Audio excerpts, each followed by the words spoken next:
Buenas tardes. Hoy se inicia la discusión del proyecto que reajusta el salario mínimo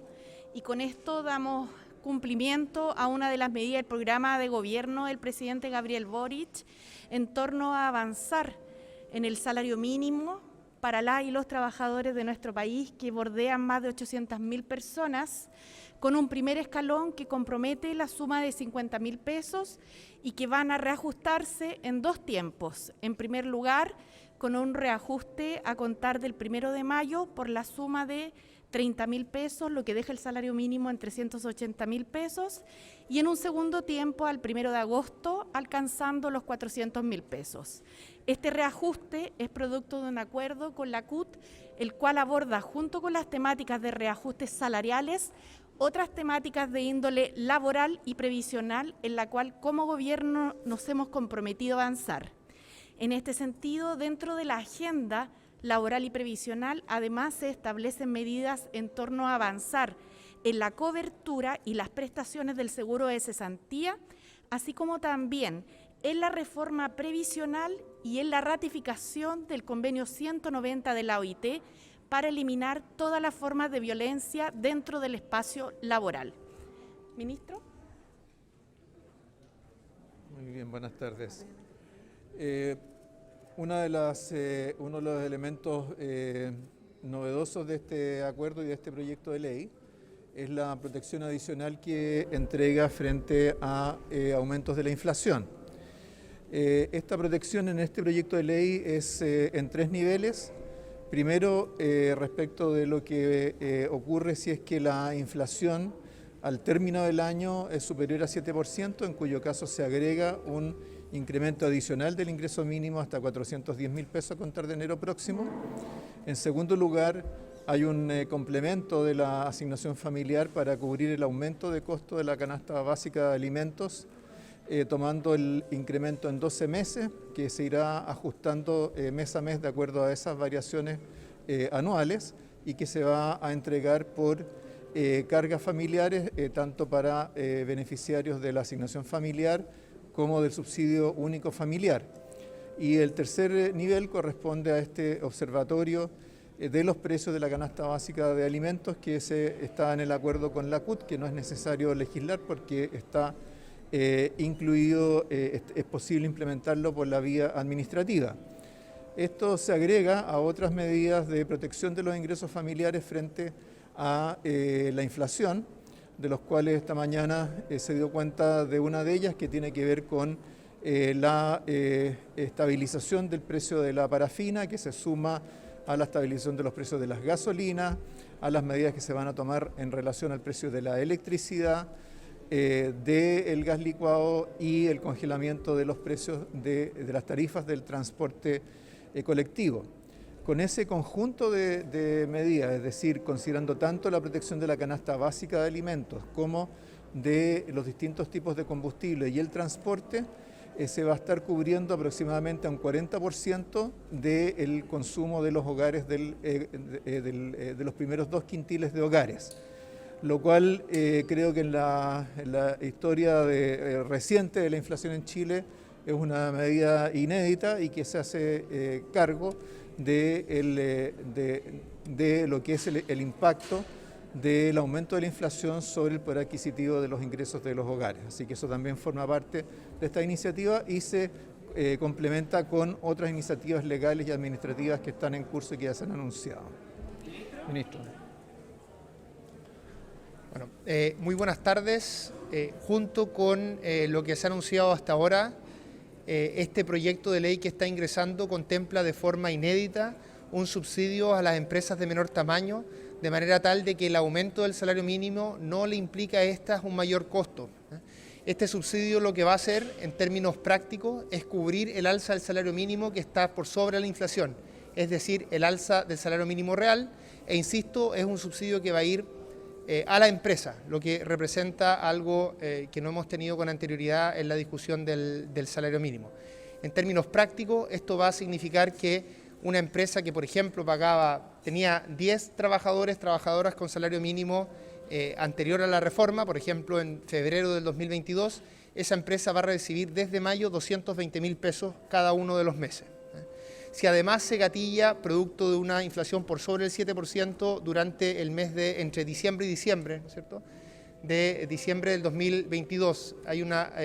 inflación por sobre el 7% y se gatilla por tanto un aumento del salario mínimo a 410.000 pesos desde enero del 2023, entonces el subsidio a las empresas va a ser de 32.000 pesos por trabajador que ganaba el salario mínimo. De esa manera, a nuestro juicio, se cumple con uno de los compromisos del programa y del presidente Gabriel Boric, que es decir que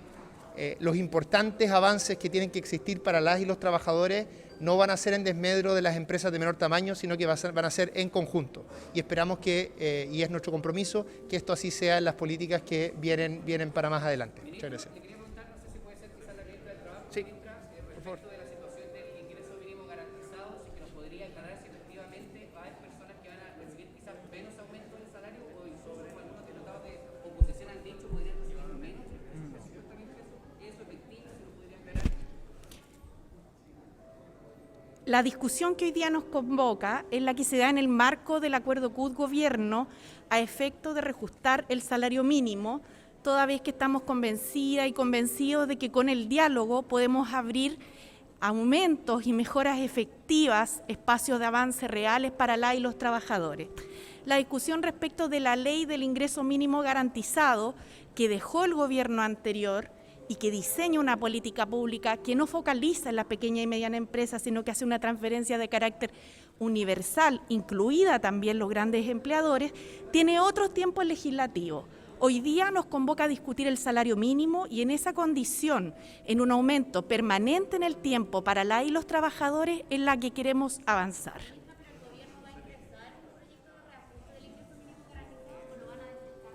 Vamos a revisarlo en los tiempos que corresponda. Hoy día tenemos que trabajar en el salario mínimo, que constituye un aumento para una masa de trabajadores que son más de 830.000 en nuestro país y que requieren un aumento que sea sostenido en el tiempo, que no esté dependiendo de una política transitoria como la que dejó el gobierno del presidente Piñera y que además se apoye, en este caso, a las empresas que efectivamente requieren esta ayuda y por eso se genera este subsidio que el ministro de Economía recién ha detallado.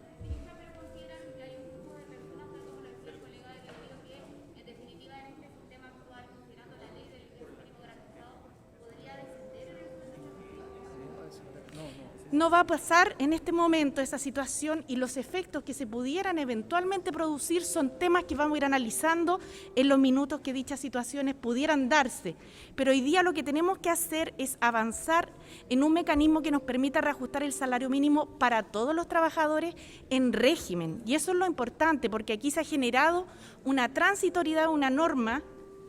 que es el ingreso mínimo garantizado, como habíamos conversado, que viene desde el gobierno anterior, que viene con un diseño que incluso se acaba el próximo año, y lo que a nosotros nos interesa es generar derechos que sean derechos permanentes para los trabajadores. Ahora, eventuales efectos en el momento que sea oportuno los vamos a discutir. Hoy día estamos concentrados en reajustar el salario mínimo, sabemos que es necesario, que las familias lo están esperando y que en definitiva va avanzando en el cumplimiento en base al diálogo con las y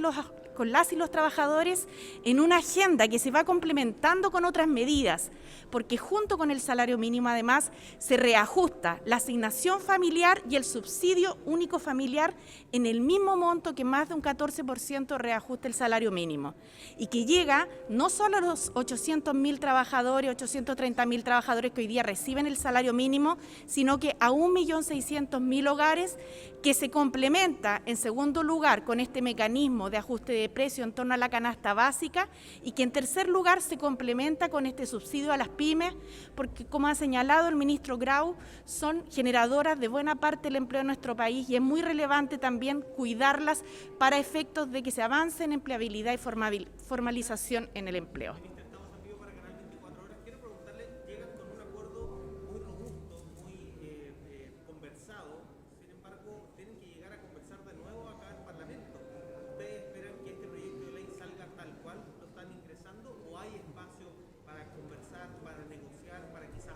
¿Quiere comentar esto? Cualquiera de los ministros y también aprovecho de preguntar si quiere ministro Jackson usted o ministra Jara por los tiempos, en cuánto tiempo esto tiene que estar despachado del Congreso Nacional para que se pague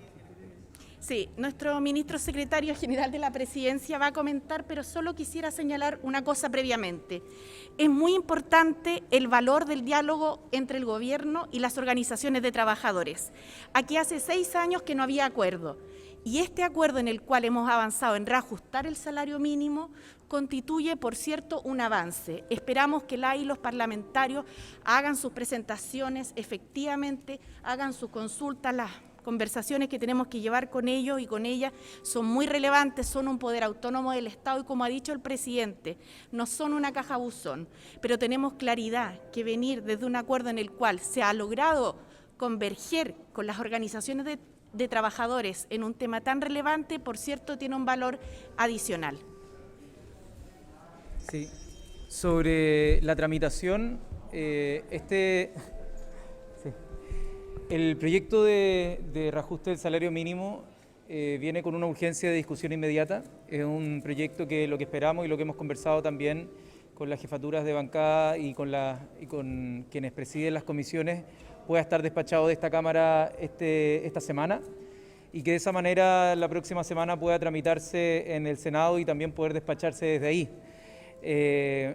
Como ha sido tradición con los salarios mínimos, estos tienen efecto retroactivo, es decir, rigen desde el 1 de mayo y eso ha sido la tradición casi unánime o completa de los últimos 10 años y en general de la legislación. Y es algo que es importante para nosotros recalcar, que en este reajuste del salario mínimo, si es que uno lo mira en comparativa y en términos reales, el salto que se va a dar del último reajuste de los 350.000 pesos que fueron en enero a el mes de agosto, es el reajuste de salario mínimo más significativo, el mayor aumento de salario mínimo de los últimos 25 años, lo que, por cierto, ha sido un esfuerzo de la negociación acá de los distintos ministros y ministras involucrados y en suma también con un inédito acuerdo en materia de subsidio al alza y al reajuste de este salario mínimo con las pequeñas y medianas empresas. Por cierto que acá en el Congreso siempre va a haber espacio y voluntad por parte del Ejecutivo a conversar los detalles del proyecto, pero sin duda también llega con un piso específico desde el mundo social que nosotros esperemos que también los parlamentarios y parlamentarias valoren en el ejercicio de ese trabajo prelegislativo. ¿Qué le parece que el PPD se haya adaptado para mejorar el comité político y la bancada de diputados PPD que se mueve? Tampoco están disponibles para conversar con el Ejecutivo, no fue la reunión de coordinación legislativa del jueves. ¿Se pueden aprobar proyectos si no se cuenta, por ejemplo, con esa de voto? Hemos estado conversando con las presidencias de todos los partidos, incluido con la del PPD. Hoy día mismo conversé con Natalia y seguro que todo lo que puedan ser diferencias las podremos ir arreglando en el camino porque sabemos que hay proyectos como este que nos convocan, que son de gran urgencia para la ciudadanía y estamos seguros que vamos a ir avanzando en ese propósito. Una pregunta más respecto de la tercera vía que se ha planteado, el gobierno no descarta ningún camino en cuanto al plebiscito de salida, apruebo, rechazo. Se lo pregunto por la entrevista que dio el presidente Boric este fin de semana, incluso se posó la idea de reflotar el proyecto de la presidenta Bachelet. A ver, creo que el presidente Gabriel Boric ha sido bastante claro. Hoy día en una actividad en terreno, cuando le han vuelto a preguntar sobre este tema, la ciudadanía en este mes de septiembre se va a ver enfrentado a dos alternativas, ¿ya? Una que es para aprobar el texto que la Convención Constitucional está preparando y que está en fase de borrador y que todavía le quedan algunos trámites por finalizar, o rechazar esa propuesta de borrador y por lo tanto quedarnos con la Constitución actual. Esas son las dos alternativas con las cuales estamos trabajando y la verdad es que el trabajo del Ejecutivo, por cierto, es poder llegar a todas las personas con la información para que tengan un voto informado, para que haya la mayor cantidad de participación posible y, por cierto, siguiendo todas las normas que ha esbozado la Contraloría y para las cuales tendremos un instructivo. Muchas gracias. Muchas gracias.